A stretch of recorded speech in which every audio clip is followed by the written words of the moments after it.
Hello' everyone, আজি এটা অন্য ব্লগ লৈ আপোনালোকৰ মাজত মই ভ্ৰিগু। আজি গৈ আছোঁ পথাৰত আলি কাটিবলৈ। কি ডাঙৰ কলৰ খেতি নহয়নে বাৰু? মোৰ বুলি ভাবিছে নেকি পিছে? মোৰ নহয় দেই গাইছ।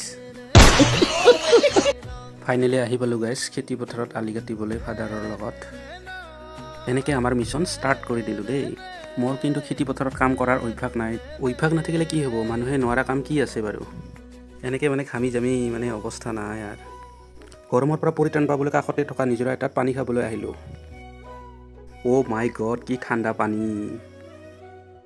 এইবিলাক চাওকচোন গাইছ, আমাৰ পথাৰত গছৰ পাত পৰি শিউ মাছৰ সৃষ্টি হ'ব। অধিক গৰমৰ বাবে আজিৰ খেতিৰ কাম এইখিনিতে শেষ কৰিলোঁ। খেতি পথাৰত কাম কৰা ইমান সহজ কথা নহয়। ইপিনে শ্ৰীমতীৰ তীব্ৰ জ্বৰ আৰু মূৰৰ বিষৰ বাবে হস্পিটেলত আনিব লগা হ'ল। আজিৰ ভিডিঅ'টো এইখিনিতে সামৰণি কৰিবলৈ ওলাইছোঁ। যদিও ভিডিঅ'টো ভাল পাইছে লাইক কমেণ্ট শ্বেয়াৰ লগতে ছাবস্ক্ৰাইব কৰি দিব। ফেচবুকৰ পৰা চাই আছে যদি ফ'ল' কৰি দিব।